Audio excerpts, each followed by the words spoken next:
So right now we will welcome our last speaker for today. She is probably well known by you.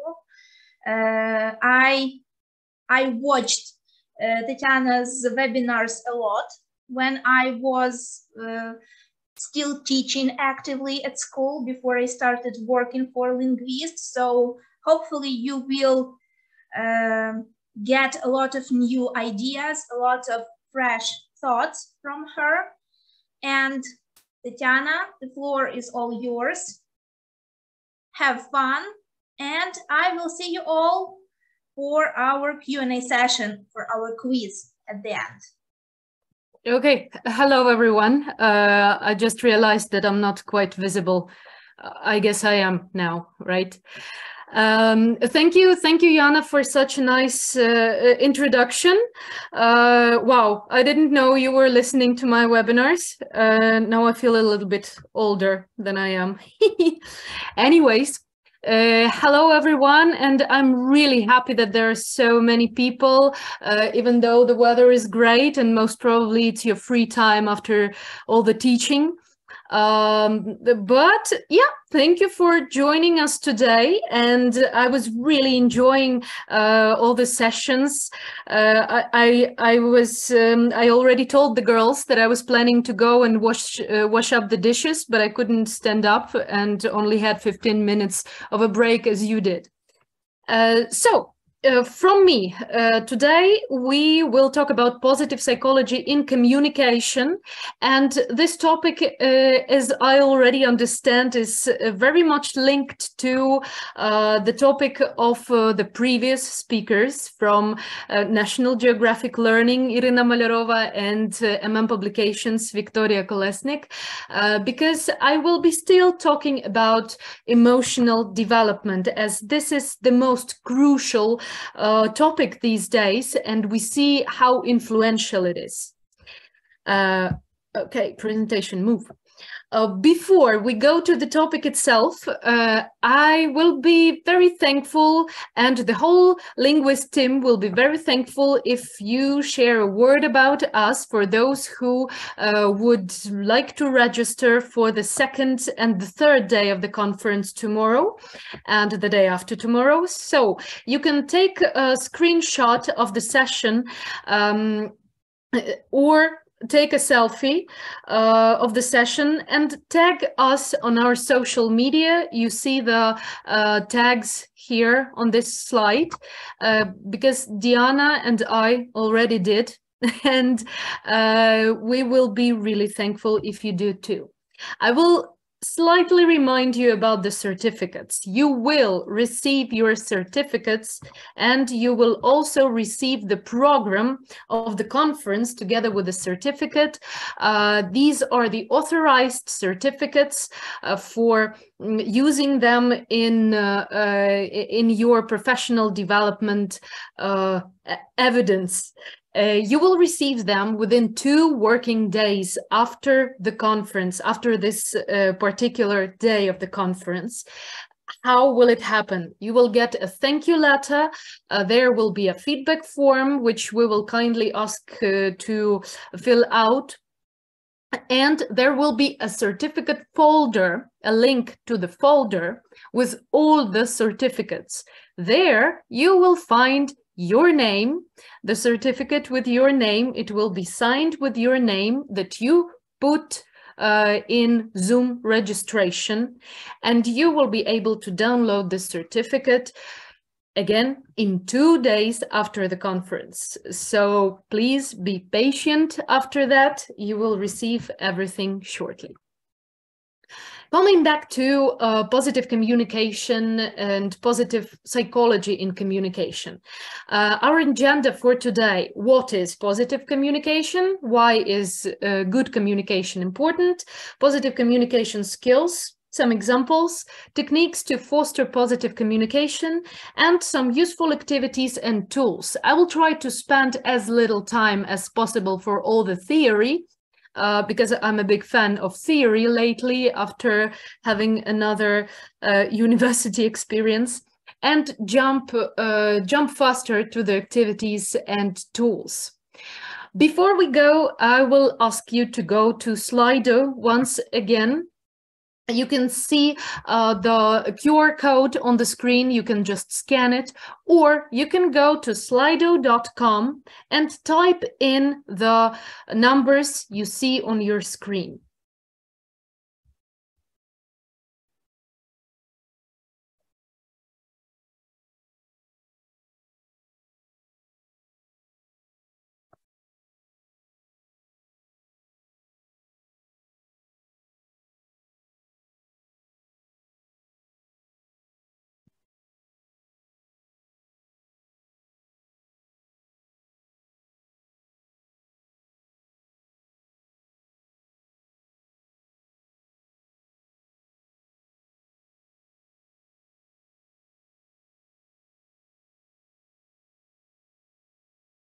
Okay.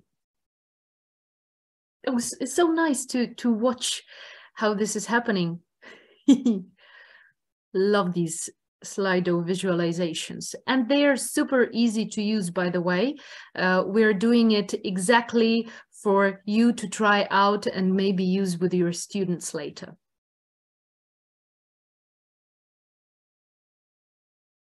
Okay, I will give it a few more seconds.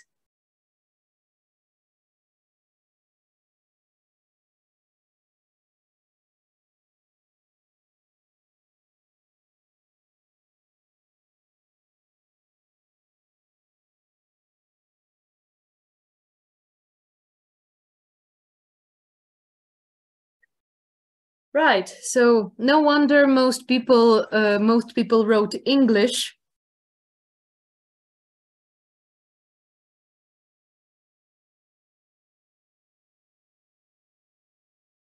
Okay, so I will keep talking while all this is changing once again and once again. So there is history, English, music, art, math, literature. Someone had chemistry. I think more than 5 people have chemistry. That's really nice. While you are still typing your answers, I will ask you to think why you wrote these answers. Why exactly these subjects? Except for English, because it's obvious, yeah?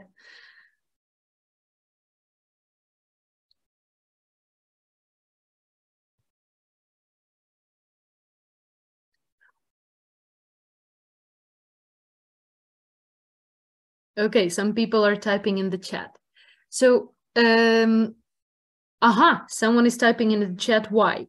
So there is because of teachers, positive emotions, because of the atmosphere at the lesson, because of communication. I adored my teacher of English. Okay.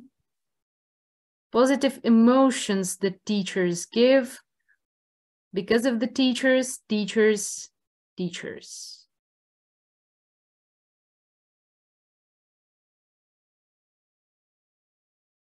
Okay. So I will stick to the answer because of the teachers and positive atmosphere. I think we will end our Slido fun. I guess we have the favorites: English, Ukrainian, music, history, art, PE, as I understand that's physical education, and literature. Cool.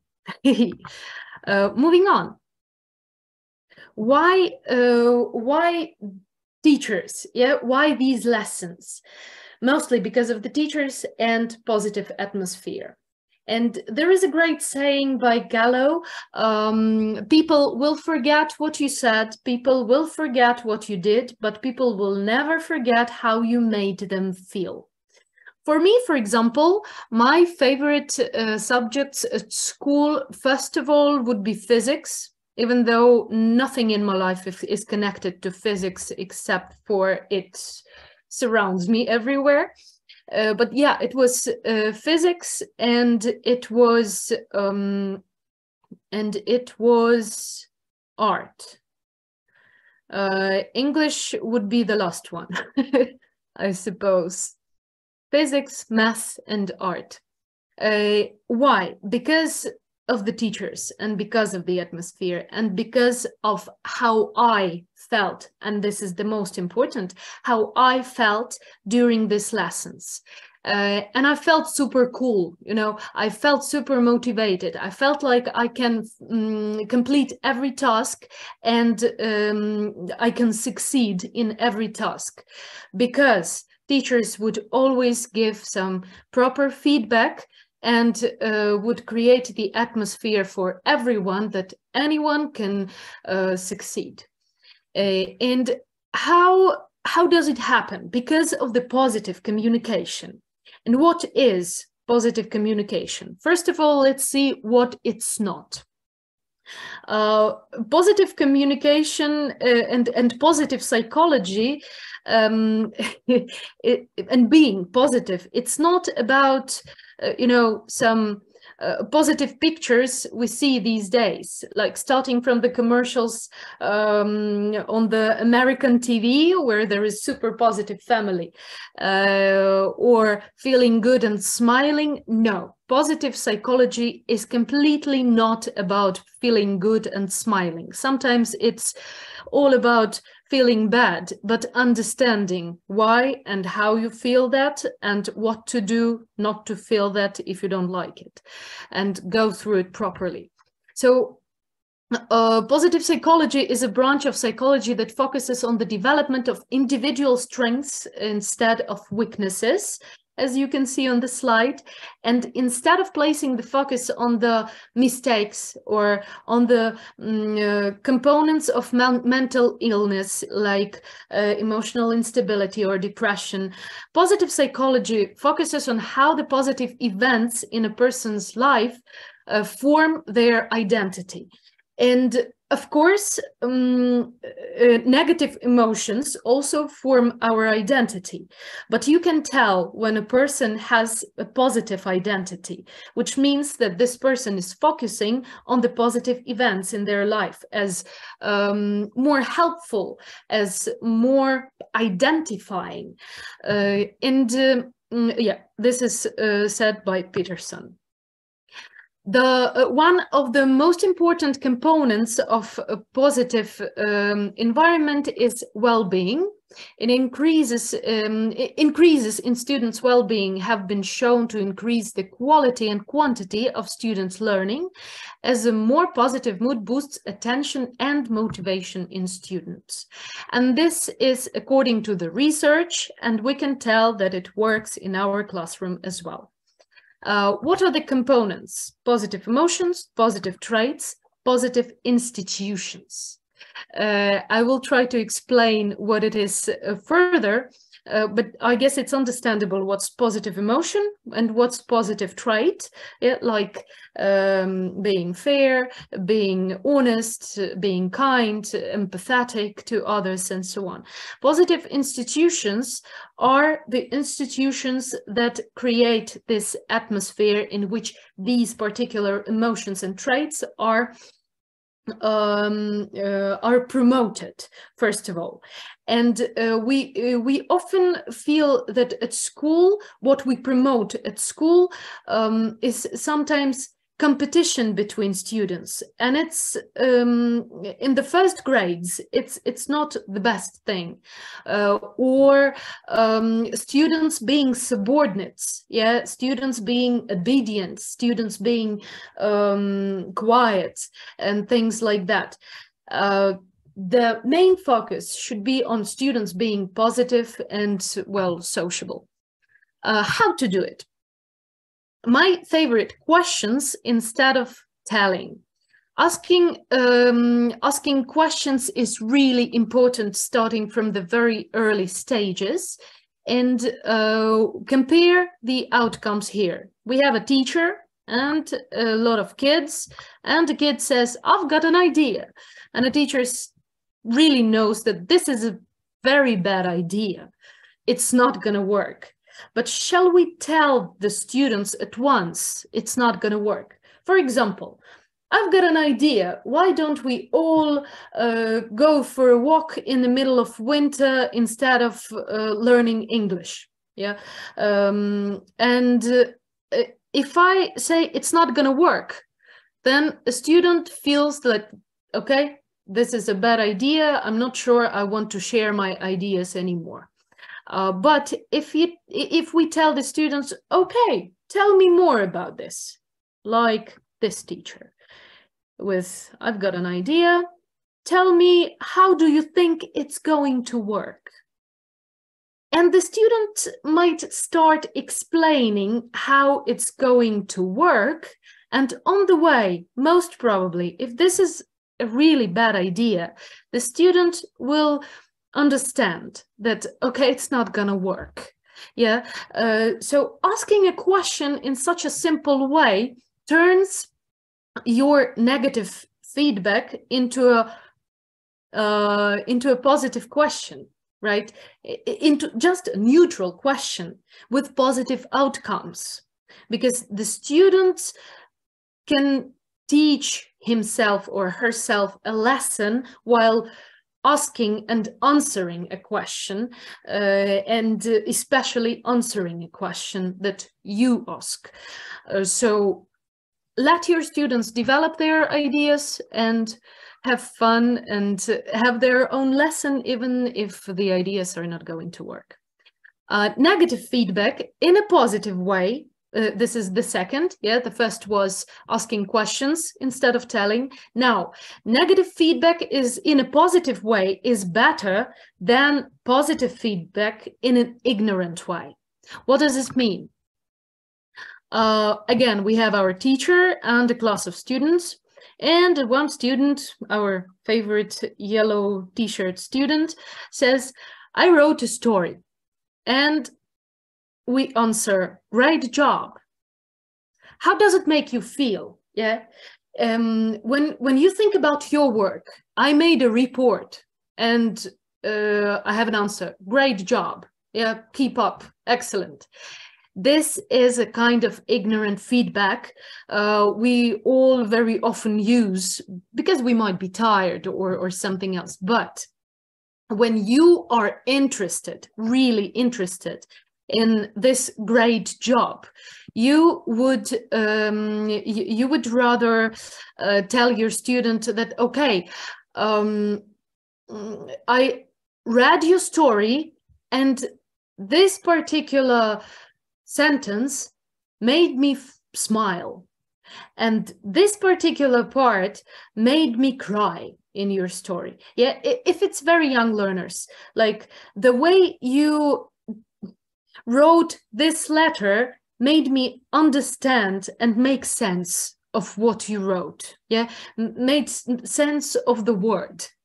But this particular letter is completely not understandable, and it made my life more complicated.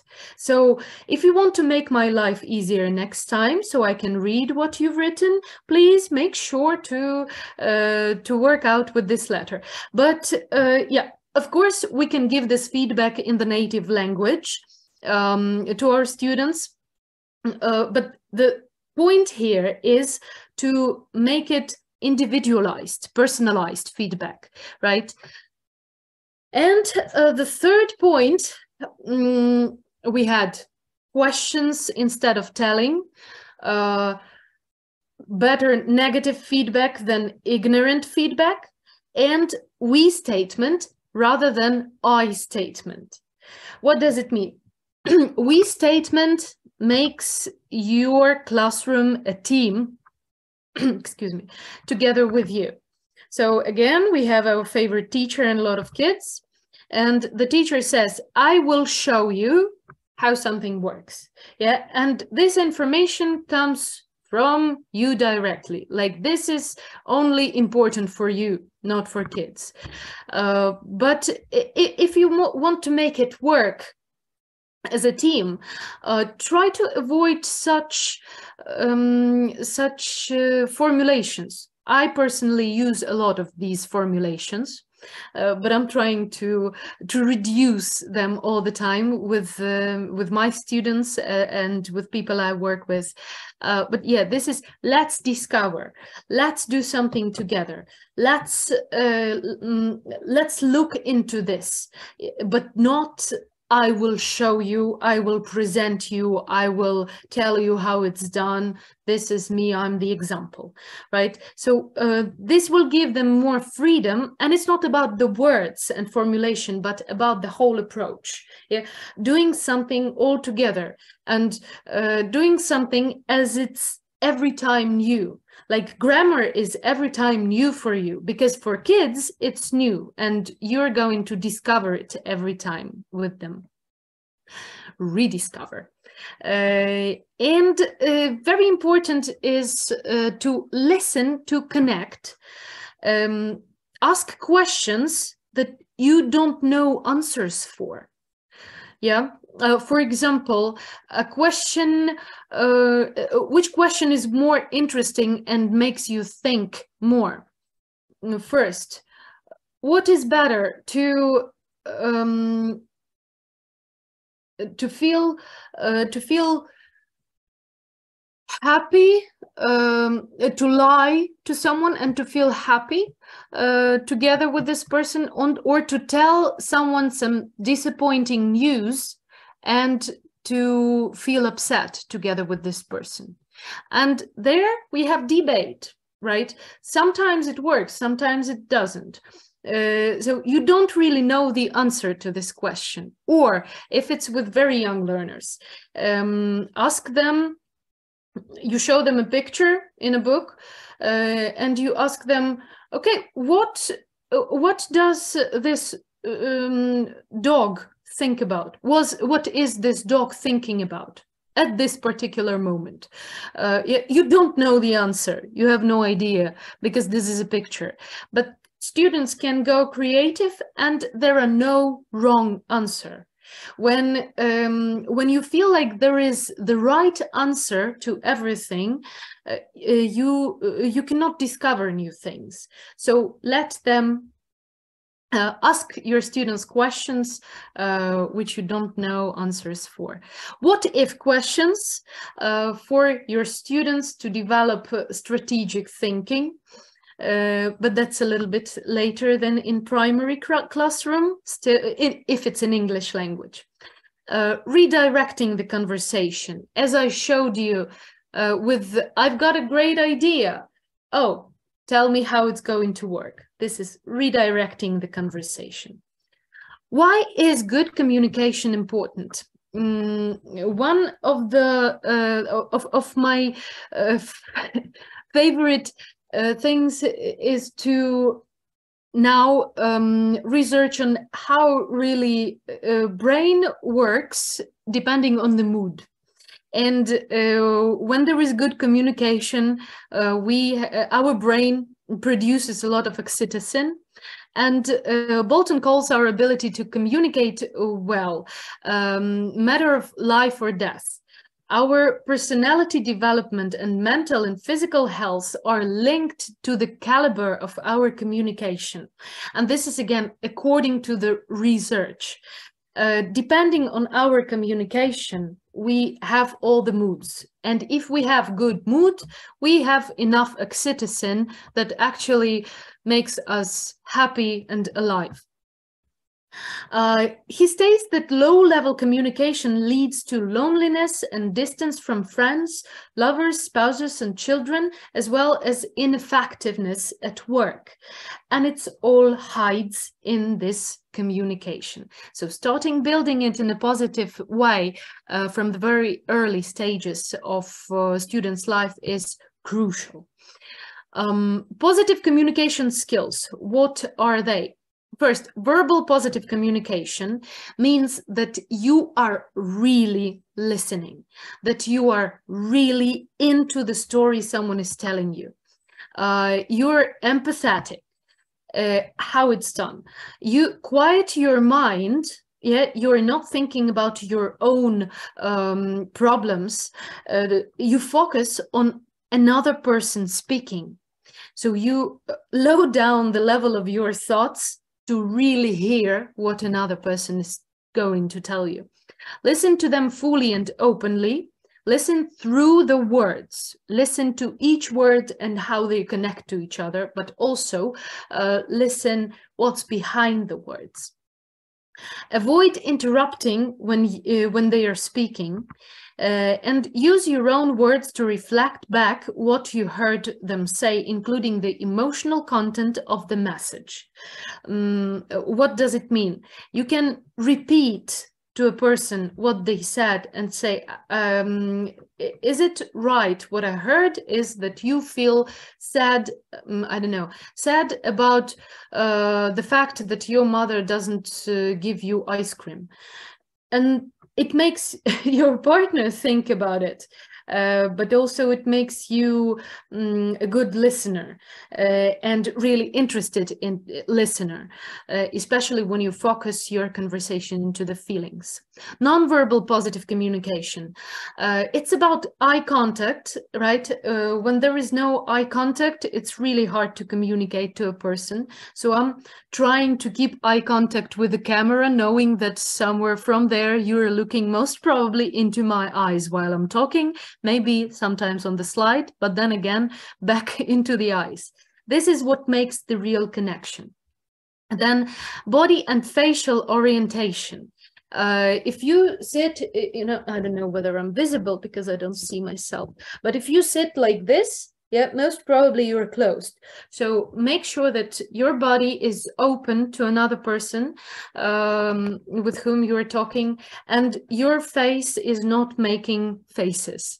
Your face is relaxed and also into the conversation. Leaning towards the person who is talking to you, telling your story. Yeah, if you're leaning backwards, it means that you don't really want to listen to what they are having to say. But leaning towards means that, okay, I'm into it. Close distance. Well, that depends, of course, from person to person, but in the very early stage, children really like closer distance, open body positions, and touch if that is appropriate. Useful activities and tools. Very important thing to teach students to form their needs. And we can teach them when we understand how to form our needs. I have this wonderful form on how to formulate your need properly. So if you, for example, I have a problem, I'm in the first grade and my friend didn't call me to play football and I feel really upset about it. I feel like my friend doesn't like me anymore and we're not friends anymore, and I'm upset, I'm crying, and I'm crying because I lost a friend. Yeah, this is what's in my head. And what really is sometimes different from what I think and how I feel and how I act according to this. Yeah, because I might get angry at this friend of mine, as I think former friend, and start, I don't know, hitting him or whatever. But to help a child form this need, you can use this form. So from whom I want something, what I want, when I want it, where I want it, who else is involved, and then we form the particular request. So I have here, for some reason, I have the white font. Anyways, the final request would be, I want John. Yeah, I have problem with John. So I want something from John. I want John to tell me why I wasn't invited to play football with the others today after school in the backyard. Yeah, so now we track the whole story to the particular event, which doesn't mean that John is not my friend anymore. It means that we have some miscommunication that can be fixed and can be easily fixed. And this is something you can use for yourself and teach your students to do, especially in conflict situations. Another activity, strengths and superpowers, again, about understanding myself. So you build a graph, and you can build this graph with your students. I have a few traits which I would like, for example, which I feel are the positive traits. So for me, it's very important, a positive trait: sense of humor, sociability, gratitude, leadership. And I'm trying to understand, okay, for me, what is it for me?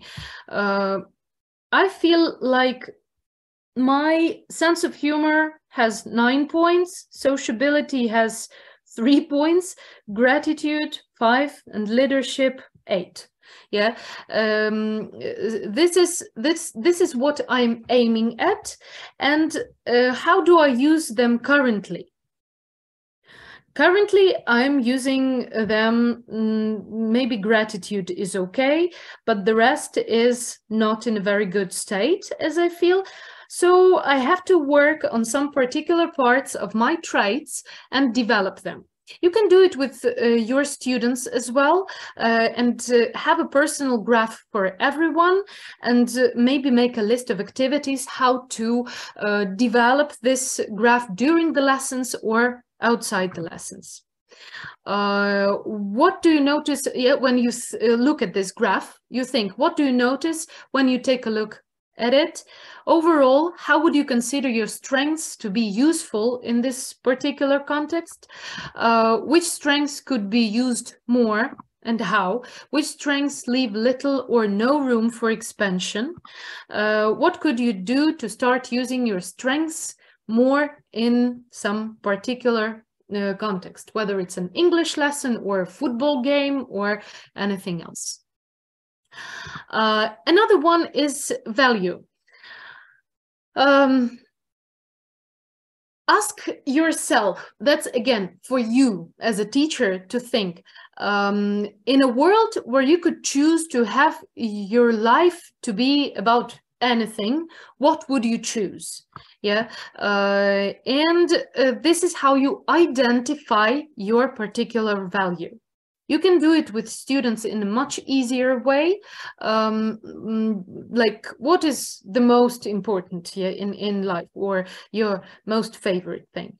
But still, starting from the early ages, it's a good thing for students to think about their life, their leisure time, their study time, their family time, their friends time, for example. And you can create such a diagram where you, where you want your life to be, for example, here, or I have here somewhere in work and education, but my life is somewhere here in leisure. And on a very low scale, yeah. And you place for each sector where your life is and where your life, where you want life to be. And then in the part 2, you identify what are the obstacles. There are 4 obstacles, yeah, for each sector, 1 obstacle. You identify the obstacles and estimate to what extent the obstacle you just described can prevent you from living your life in a way that is in keeping with your values. Circle 1 number below that best describes how powerful this obstacle is in your life. And here is the whole graph. That might be really useful for you to identify what is going in some different way, and you can simplify easily this thing for your primary students, and we will have 10 minutes for me to show you how you can do it. But this is for you, the grown-ups. Yeah, so you identify the obstacles and you scope them.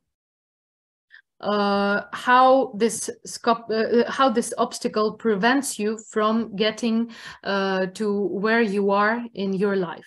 Because we can complain a lot about, I'm not growing with my career, or my relationships in the family are bad.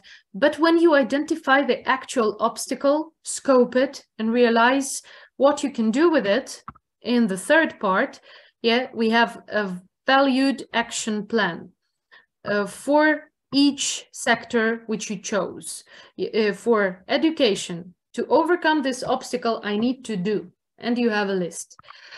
How it's done with the young learners, particularly, we will look at Superminds Ukrainian edition. Before you go to the book, Superminds Ukrainian edition, it's not obligatory, but I do recommend looking at Life Competencies Framework, Young Learners. There is a page with emotional development, and you can see there are 3 main components of emotional development of every human being. For young learners, and they have the same, these core areas have the same components for each age, for each stage of life. So it's the same for young learners, teenagers, and adults. But there are different can-do statements and different language for young learners, and then for teenagers, and so on. So for young learners, identifying and understanding emotions falls into recognizing and describing emotions and understanding emotions. Can-do statements describes different emotions, describes what makes them feel happy, sad, upset, and any emotion they learned. How to identify they are working with this skill. If they can say, I feel bored, I feel excited, I feel happy. What makes you feel happy? The sun makes me feel happy. Ice cream makes me feel happy, and so on. And such a thing is done for each core area, like managing your own emotions, regulating emotions. In this component, student uses strategies of controlling emotions when upset or stressed, breathing techniques, physical techniques, and different things like that. When I'm angry, I count to 10. Yeah, and we can have such a question. What do you do when you're angry? What do you do when you are happy? And so on. And empathy, also very important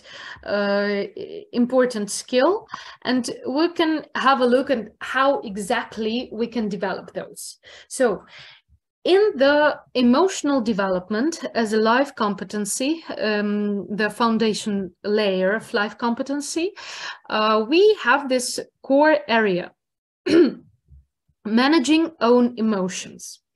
Within managing own emotions, there is monitoring and reflecting on your own emotions. How we can do it? And this is a great activity to do both in the classroom or online in Google Docs, where you can have a chart and students just put stickers, however they feel on this day, into this chart. And then you can have a look at the whole week, like how your students felt during the week. Very often, when a student feels very bad on Friday, the student can have a look on this chart and see that, okay, I felt happy on Monday, Tuesday, Wednesday, I felt neutral on Thursday, and now I feel unhappy on Friday. Does it mean that my life is unhappy? No, it means that this Friday I'm unhappy, but tomorrow I will be happy. Yeah, so tracking emotions helps students not to make a tragedy out of their mood at the moment in a stressful situation. And it doesn't really take much time to put such a chart in your classroom and have it as a classroom routine after each lesson, put a sticker or draw a little smiley face of the day. When we look at the student's book, there is this wonderful section, Think and Learn. So in Think and Learn, Unit 3, we have a video with animals. Unit 3, an animal family. What is an animal family?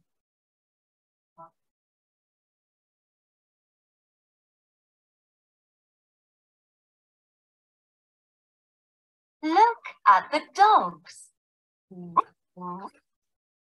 Look at their babies. Okay, and there is a long video with cats and cats' babies and so on. After students watch this video, or maybe a little part of the video, there is this exercise, see, think, feel.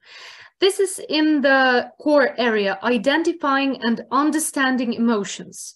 When learners watch this video, give them time to make notes, maybe smiley faces will be enough, about what they see, hear, what it makes them think, and how it makes them feel. My favorite is just to draw, how it makes you feel. After that, they can share ideas. For example, if we come back to the video, like where is the dog? Okay, dogs make me feel. It doesn't work anymore. Excuse me.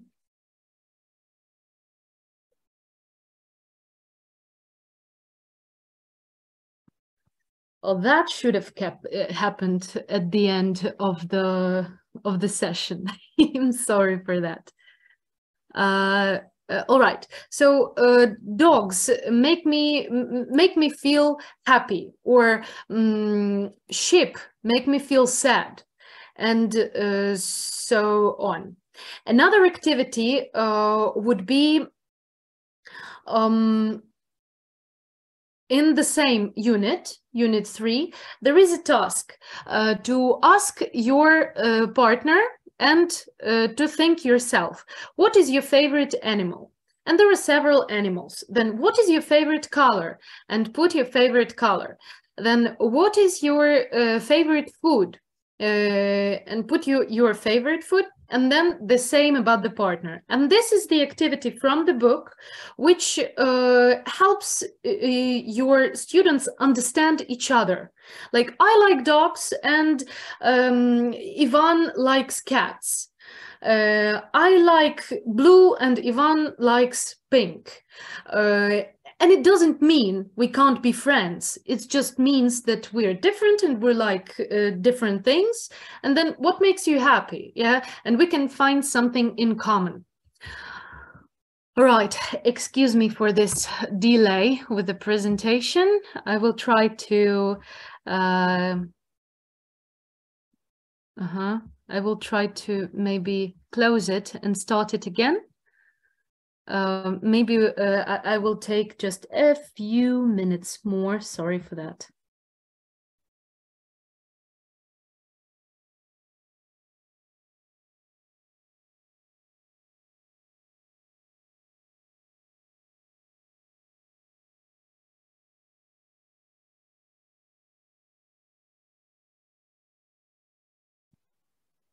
Oh no. Sorry. That's not the end yet.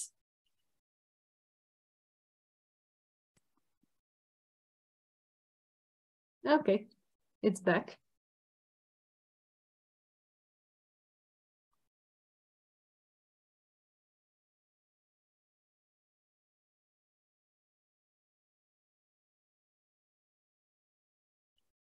Okay.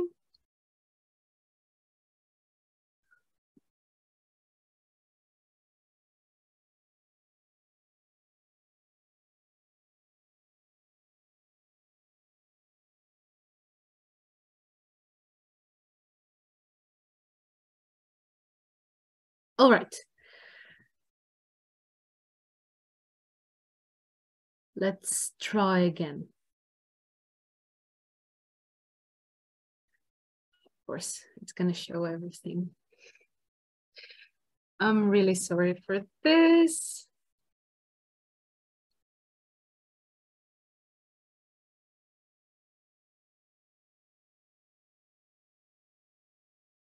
Technology, you know, whatever you do, the main thing is always the teacher himself, not the technology. This is the example of why technology will never shift, will never substitute the teachers, because sometimes it breaks down. Okay, done. Another task for young learners. After you watch a story, and there's a wonderful story about animals in Superminds, ask your students how they feel. Is it a happy story or is it a sad story? And how this story makes your students feel, whether they feel angry or they feel excited, or they would like to repeat something from the story. So happy story, sad story will help students identify these emotions. Another one is regulating emotions. This is called feeling better chart. Using this chart, ask the class to write down what can make people feel better when they feel these emotions. Like, I feel embarrassed. What will make you feel better? Hold a soft toy, sit with a friend, move to another place in the classroom. Feel bored, get a drink of water. Stand up and stretch, do something active, and so on. So you can have such a chart, what to do when you feel these emotions.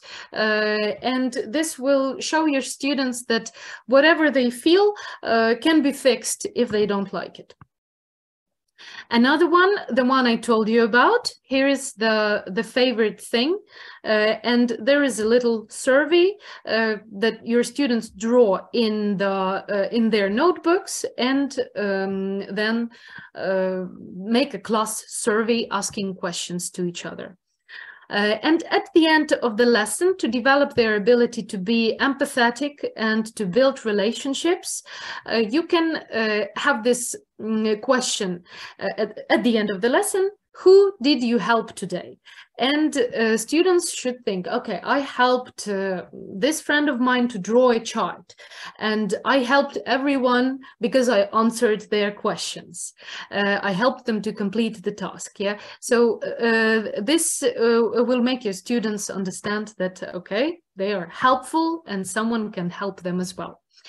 Now, Superminds, you will be able to have a look at all these books: students book, workbook, phonics book, teachers and practice book. If you go to Publishing Linguist UA website, just make sure that you are not going to order them or something, because they are not still out, but they will be soon. And you will be able to work with them from the beginning of the next school year. As of now, you can have a look at the samples of all the books and read some articles, look at the presentation of the course, listen and watch some videos. There are a lot of articles helping you work with Superminds, which you can find on our Linguist UA website. And this is the end from me. You can see my email address here. If you have any questions, please email me.